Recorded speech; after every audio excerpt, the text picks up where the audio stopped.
कहानी की स्टार्टिंग में हमें एक जगह दिखाई जाती है जिस जगह काफ़ी सारे मज़दूर खुदाई कर रहे थे। ये जगह नॉर्दर्न इराक़ का हिस्सा होती है जहाँ पर ये सारे मज़दूर खुदाई कर रहे थे। उन्हीं में से एक मज़दूर एक बूढ़े आदमी को बुलाकर लेकर आता है। वो मज़दूर उस बूढ़े आदमी से कहता है कि हमें खुदाई में कुछ नया मिल गया है। जब वो बूढ़ा आदमी उस मज़दूर की बताई हुई जगह पर जाता है तो उसे वहाँ पर लैंप्स, सिक्के और कुछ बर्तन मिलते हैं जो इस टाइम पीरियड के नहीं थे। जब वो बूढ़ा आदमी मिट्टी में से थोड़ा सा खोदता है तो उसे एक डीमन का फेस मिल जाता है। उस डीमन का नाम पाज़ुज़ू होता है। फिर आगे कहानी में हमें पता चलता है कि वो जो बूढ़ा आदमी है वो एक प्रीस्ट है। प्रीस्ट का मतलब होता है पुजारी, यानी कि वो बूढ़ा आदमी चर्च का पुजारी है, यानी कि फादर है। फिर वो बूढ़ा आदमी एक ऐसी जगह पर जाता है जहाँ पर उसे डीमन पाज़ुज़ू की मूर्ति मिल जाती है और इस मूर्ति की शक्ल सेम टू सेम उस फेस वाले डीमन पाज़ुज़ू की तरह होती है। ये उस पाज़ुज़ू की ही मूर्ति होती है। फिर आगे कहानी में हमें जॉर्ज टाउन दिखाया जाता है। जॉर्ज टाउन में हमें एक घर दिखाया जाता है जिस घर में एक एक्ट्रेस जिसका नाम क्रिस मैकलियोन होता है और उसकी बेटी रीगन मैकलियोन रहती है। जो क्रिस मैकलियोन है वो रात के टाइम एक किताब पढ़ रही थी। उसे अपने घर में से कुछ आवाज़ें आती हैं तो वो अपने रूम से बाहर जाती है। वो उन आवाज़ों का पीछा करते करते अपनी बेटी के रूम में पहुंच जाती है जहां पर उसकी बेटी सो रही थी। वो अपनी बेटी से कहती है कि मैं तुमसे बहुत ज़्यादा प्यार करती हूँ और उस टाइम उसकी बेटी सो रही थी। फिर थोड़ी देर के बाद क्रिस मैकलियोन अपने एक नौकर से कहती है कि तुम्हें चूहों की दवाई लेकर आनी चाहिए, घर में चूहे बहुत हो गए हैं। फिर आगे कहानी में जब क्रिस मैकलियोन अपनी शूटिंग पर होती है तो शूटिंग ख़त्म करने के बाद वो अपने ड्राइवर से कहती है कि आज वो गाड़ी में घर नहीं जाएगी, वो आज अपने घर पैदल जाएगी। फिर क्रिस मैकलियोन पैदल अपने घर निकल जाती है जहाँ पर उसे रास्ते में एक प्रीस्ट एक आदमी से बात करते हुए मिलता है। वो प्रीस्ट कह रहा था कि मेरी लाइफ में एक दिन भी ऐसा नहीं गया जब मुझे धोखेबाजी का एहसास ना हुआ हो। क्रिस मैकलियोन उसे इग्नोर कर देती है और अपने घर चली जाती है। फिर वो प्रीस्ट मेट्रो स्टेशन पर मेट्रो का वेट करते हुए दिखाया जाता है जहाँ पर उससे एक भिखारी कहता है कि क्या तुम मेरी मदद कर सकते हो प्रीस्ट, मैं एक कैथोलिक हूँ। मैं आपको बता दूँ कि उस प्रीस्ट का नाम डैमियन कैरिस होता है जिसे हम इस कहानी में डिमी कहेंगे और फादर डिमी भी कहेंगे। फिर आगे कहानी में फादर डिमी अपनी माँ के घर पर पहुँच जाता है। उसकी माँ काफ़ी ज़्यादा बूढ़ी हो चुकी, उसके पैरों में भी दर्द रहता था। फिर फादर डिमी अपनी माँ से कुछ बातें करने के बाद रात के टाइम वहाँ से चला जाता है। वो सिर्फ अपनी माँ से मिलने के लिए आया था। फिर आगे कहानी में हमें क्रिस का घर दिखाया जाता है जहाँ पर क्रिस को एक आउजा बोर्ड मिलता है। क्रिस को नहीं पता कि ये क्या चीज़ है तो क्रिस रैगन से पूछती है। रैगन बताती है कि मम्मी ये मेरा फेवरेट गेम है जिसे मैं अकेले ही खेलती हूँ। क्रिस कहती है कि आज मैं भी तुम्हारे साथ इस गेम को खेलूँगी। रैगन बहुत ज़्यादा खुश हो जाती है और फिर वे दोनों आहूजा बोर्ड को खेलने के लिए साथ में बैठ जाते हैं। रैगन आहूजा बोर्ड से पूछती है कि मिस्टर हाउडी तुम मुझे बता तुम्हें मेरी मम्मी सुंदर लगती है। उस समय मिस्टर हाउडी कोई भी रिप्लाई नहीं देते हैं। क्रिस को लगता है कि ये सब रैगन का बचपना है और कोई भी मिस्टर हाउडी नाम का शख्स रैगन के साथ है ही नहीं। रैगन क्रिस को बताती है कि मैं अकेले में मिस्टर हाउडी से बहुत सारी बातें करती हूँ और वो मेरी बातों का रिप्लाई भी करते हैं। क्रिस को लगता है कि ये सब रैगन का ही बचपना है और कोई भी मिस्टर हाउडी नाम का शख्स है ही नहीं। फिर आगे कहानी में उसी रात क्रिस रैगन के कमरे में होती है और रैगन को सुला रही होती है। क्रिस कहती है कि हम तुम्हारे बर्थडे पर पूरा वॉशिंगटन घूमने चलेंगे। उस टाइम पर रैगन क्रिस से कहती है क्या हम बर्ड डैनियल्स को भी अपने साथ लेकर चलेंगे। रैगन कहती है ऐसा लगता है कि आप बर्ड डैनियल्स को पसंद करती हो। उस टाइम पर क्रिस कहती है कि मैं तुम्हारे पापा को ही पसंद करती थी और हमेशा उन्हें ही पसंद करती रहूंगी। मैं आपको बता दूं कि यहाँ पर बर्ड डैनियल्स कौन है। बर्ड डैनियल्स क्रिस का एक बहुत अच्छा खासा दोस्त है, एक बहुत अच्छा बेस्ट फ्रेंड है और रैगन को ऐसा लगता है जो उसकी मदर क्रिस है वो बर्ड डैनियल्स को बहुत ज़्यादा पसंद करती है, लेकिन ऐसा है नहीं। क्रिस ये सब के लिए मना कर देती है रैगन को। फिर आगे कहानी में क्रिस रैगन को डॉक्टर के पास लेकर जाती है फुल बॉडी चेकअप के लिए। वहाँ पर रैगन नर्स के सामने अजीब सी हरकतें करने लगती है और फिर डॉक्टर क्रिस को बताता है कि रैगन मुझे आज अब नॉर्मल सी लग रही है। रैगन के अंदर एक अजीब सी बेचैनी है, मुझे लगता है कि वो थोड़ी सी परेशान है। ये बात सुनकर क्रिस को बिल्कुल अच्छा नहीं लगता कि रैगन को आखिर हो क्या गया है। डॉक्टर रैगन को कुछ नींद की दवाइयाँ दे देते हैं, रैगन को परेशानी ना हो, और ये बात सुनकर क्रिस को भी अच्छा नहीं लगता और वो भी थोड़ी सी शॉक्ड हो जाती है। वहीं दूसरी तरफ डिमी की मदर की तबीयत बहुत ज़्यादा ख़राब हो जाती है और ये बात उसके अंकल जॉन बताते हैं। अंकल जॉन डिमी से कहते हैं कि ये सब तुम्हारी वजह से हुआ है, तुम्हारी वजह से ही मेरी बहन पागल हो गई है। फिर डिमी अपनी मदर से जाकर मिलता है, जहाँ पर उसकी मदर उससे कहती है कि तुम्ही ने मेरे ऊपर कोई जादू टोना कर दिया है जिसकी वजह से मेरी तबीयत इतनी ज़्यादा बिगड़ गई है और मैं पागल हो गई हूँ। फिर हमें थोड़े दिनों के बाद पता चलता है डिमी की मदर गुजर गई हैं। फिर इन सब के थोड़े दिनों के बाद क्रिस के घर पर पार्टी होती है, जिस पार्टी में एक्टर्स, डायरेक्टर्स, प्रोड्यूसर्स, एडिटर्स वगैरह आए हुए होते हैं। उन्हीं पार्टी में से क्रिस अपने एक दोस्त से पूछती है कि मैंने एक प्रीस्ट को देखा था जो चर्च के पीछे था। उस टाइम पर उसका दोस्त बताता है कि उस प्रीस्ट का नाम डैमियन कैरिस है और उसकी मदर की कुछ दिनों पहले ही डेथ हुई है। जब ये पार्टी चल रही थी तो इसी पार्टी के बीच में रैगन आ जाती है, जबकि रैगन इस पार्टी का हिस्सा नहीं थी, रैगन ऊपर सो रही थी। जब रैगन उन सब मेहमानों के सामने आती है तो रैगन कहती है कि तुम सब ऊपर मरने वाले हो। रैगन उन सब मेहमानों के सामने सुसु कर देती है। ये सब देखकर क्रिस को बहुत ज़्यादा हैरानी होती है और वो रैगन को वहाँ से ले जाती है। फिर आगे कहानी में क्रिस रैगन के रूम से बाहर आती है रैगन को सुलाकर, तो रैगन की चिल्लाने की आवाज़ आती है। क्रिस फिर रूम के अंदर जाती है तो वो देखती है कि रैगन का बेड अपने आप हिल रहा है। रैगन उस बेड के ऊपर अपने आप उछल रही है और जो क्रिस है फिर वो उस बेड को उछलने से रोकती है, लेकिन वो बेड नहीं रुकता। फिर उसके थोड़ी देर बाद हमें डॉक्टर का सीन दिखाया जाता है, जहाँ पर क्रिस रैगन को डॉक्टर के पास लेकर जाती है और डॉक्टर क्रिस को बताते हैं कि रैगन थोड़ी सी डिप्रेस्ड है और उसे थोड़े से हेलुसिनेशंस आते हैं। आगे फिर डॉक्टर रैगन का ब्रेन एक्सरे निकलवाते हैं। फिर आगे डॉक्टर के पास क्रिस का कॉल आता है।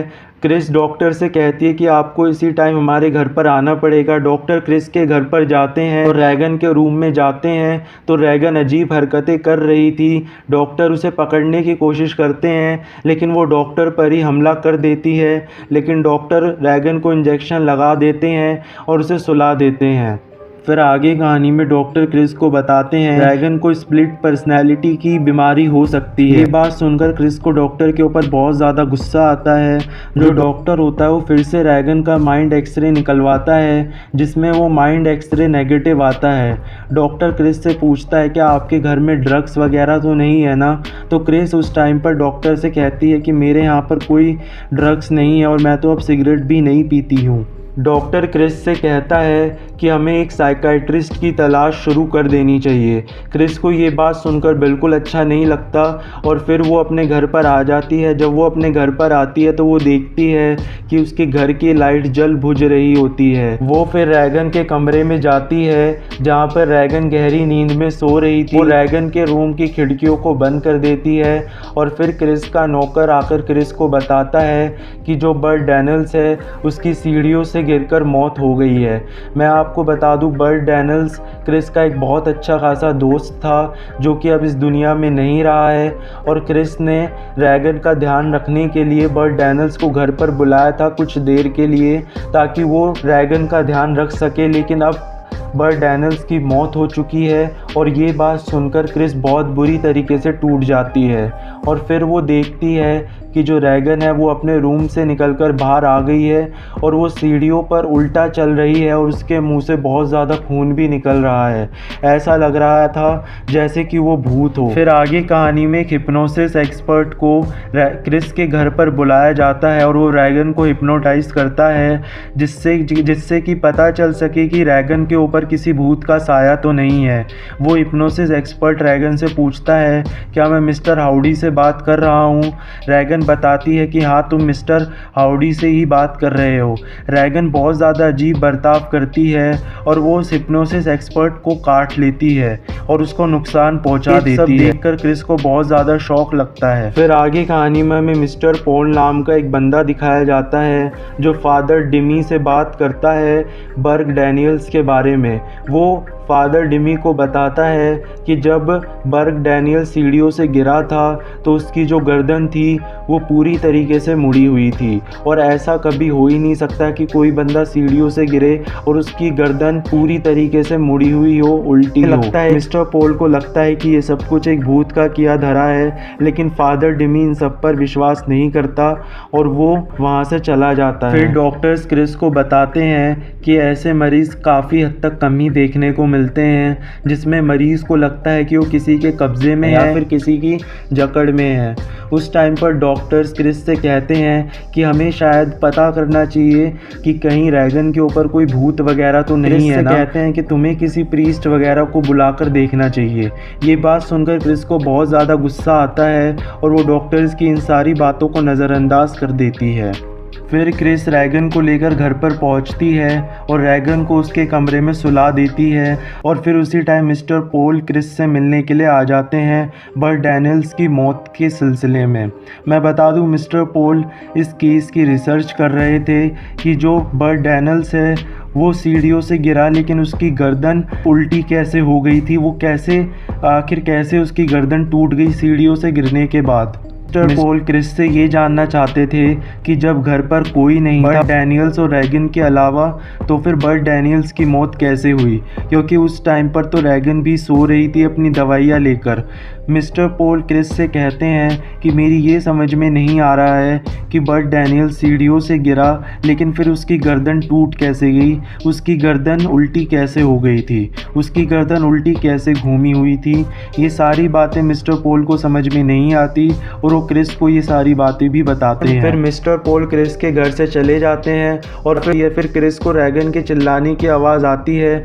जब वो रैगन के रूम में जाती है तो वो रैगन के रूम की सारी चीज़ें हवा में थी और जो रैगन है वो अपने आप को चोट पहुंचा रही थी और उसका फेस भी बहुत अलग सा लग रहा था, ऐसा लग रहा था जैसे कि वो भूत हो। रैगन क्रिस को धक्का दे देती है और उस रैगन के रूम का गेट भी अपने आप बंद हो जाता है। फिर आगे कहानी में जो क्रिस है वो डिमी से मिलती है। डिमी का नंबर क्रिस ने अपने उस पार्टी वाले दोस्त से लिया था। क्रिस डिमी को अपनी बेटी के बारे में सारी बातें बताती है और उससे रिक्वेस्ट करती है कि प्लीज़ तुम मेरी बेटी को बचा लो। डिमी से कहती है कि तुम्हें मेरी बेटी के ऊपर एक्सोरिज्म करना होगा। मैं आपको यहाँ पे एक्सोरिज्म का मतलब बता देता हूँ। एक्सोरिज्म होता है किसी के शरीर पर भूत प्रेत हावी हो जाते हैं तो उस भूत प्रेत को निकालना एक्सोरिज्म कहलाता है। जो डिमी होता है वो क्रिस से कहता है मुझे एक्सोरिज्म करने के लिए चर्च का अप्रूवल लेना पड़ेगा और अप्रूवल लेने के लिए मुझे चर्च को सबूत देने पड़ेंगे कि हाँ रीगन के अंदर कोई शैतान है। फिर डिमी रीगन से जाकर मिलता है जहाँ पर रीगन की हालत बहुत बुरी तरीके से बिगड़ चुकी थी। वो शैतान उसके ऊपर पूरी तरह से हावी हो चुका था। जो शैतान होता है वो डिमी से कहता है कि तुम्हारी मदर भी यहीं पर ही है और वो मेरे अंदर बैठी हुई है और वो तुमसे बहुत ज़्यादा नफरत करती है। जो शैतान होता है वो डिमी को अपने वश में करने की कोशिश करता है लेकिन डिमी शैतान के वश में नहीं होता और फिर वो शैतान डिमी के ऊपर उल्टी कर देता है। फिर क्रिस डिमी का कोट साफ कर डिमी को दे देती है। फिर अगले दिन डिमी रैगन के रूम में जाता है और वो रैगन के ऊपर होली वाटर फेंकता है जिससे कि रैगन के अंदर का शैतान तड़पने लगता है और रैगन एक अजीब सी भाषा बोलती है जिसे डिमी रिकॉर्ड कर लेता है।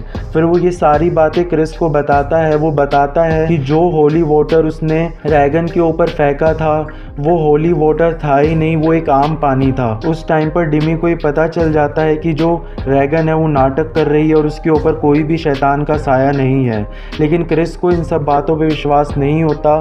क्रिस को अभी भी यही लगता है कि उसकी बेटी रैगन के ऊपर शैतान का साया है। फिर उसी रात को जो डिमी होता है वो उन सारी आवाज़ों को सुनता है जो डिमी ने तब रिकॉर्ड करी थी जब उसने रैगन के ऊपर होली वाटर यानी कि रैगन के ऊपर पानी फेंका था। और डिमी को ये पता चलता है कि जो लैंग्वेज रैगन बोल रही थी वो लैंग्वेज हिंदी ही है, लेकिन जो रैगन है वो उसे उल्टा करके बोल रही थी, यानी कि उसने अपनी भाषा को रिवर्स कर दिया था। जब डिमी उस वॉइस को एडिट करता है तो उसे पता चलता है कि रैगन कह रही थी कि प्लीज़ हमें सोने दो, इसे मर जाने दो और तुम प्रीस्ट से डरो ताकि वो यहाँ से चला जाए। तो उस टाइम पर डिमी को ये पता चल जाता है कि रैगन के ऊपर सही में किसी शैतान का साया है।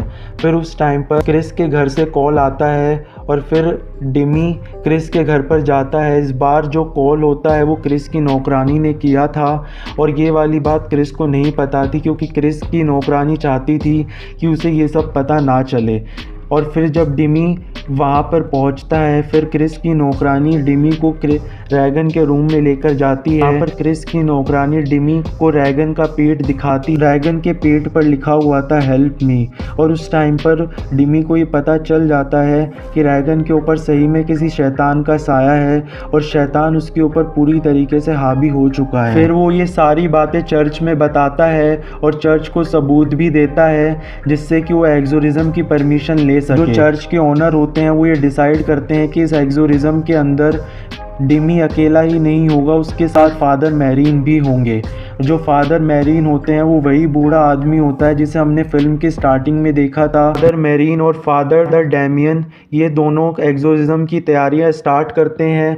जो फादर मैरीन होते हैं वो फादर डैमियन से कहते हैं कि तुम्हें उस शैतान की एक भी बात नहीं सुननी है और एग्जोरिज्म को कंटिन्यू करना है मेरे साथ। फिर वे दोनों फादर रैगन के रूम में जाते हैं और एग्जोरिज्म की शुरुआत कर। क्रिस रूम के बाहर होती है और क्रिस के सारे नौकर भी रूम के बाहर होते हैं और फिर वे लोग शैतान के ऊपर होली वाटर डालते हैं और मंत्र पढ़ना शुरू करते हैं, जिससे कि वो शैतान बहुत बुरी तरीके से तड़पने लगता है। वो बेड भी हिलने लगता है और वो शैतान बेड को हवा में ले जाता है और वे दोनों मंत्र पढ़ते रहते हैं और उस शैतान की बहुत ज़्यादा बुरी हालत होने लगती है। वो शैतान अपनी शक्तियों से रूम की सारी चीज़ों को हवा में उड़ाने लगता है और उन फादर के ऊपर फेंकने लगता है और फिर वो शैतान भी हवा में जाने लगता है। फिर वो शैतान नीचे आ जाता है और बहुत बुरी तरीके से तड़पने लगता है। जो दोनों फादर होते हैं वो मंत्र पढ़ना बंद नहीं करते हैं। फिर फादर डिमी रैगन के दोनों हाथों को बांधने लगता है और फिर वो जो रैगन के अंदर शैतान होता है वो डिमी की मदर की आवाज़ में बात करने लगता है कि जिससे कि जो डिमी होता है वो शैतान के वश में आने लगता है, लेकिन वो रुक जाता है और फिर से मंत्र पढ़ना शुरू करता है और शैतान बहुत बुरी तरीके से तड़पने लगता है। जो फादर मैरीन होते हैं वो फादर डिमी को रूम से बाहर भेज देते हैं क्योंकि वो शैतान उसे बार बार अपने वश में करने की कोशिश कर रहा था।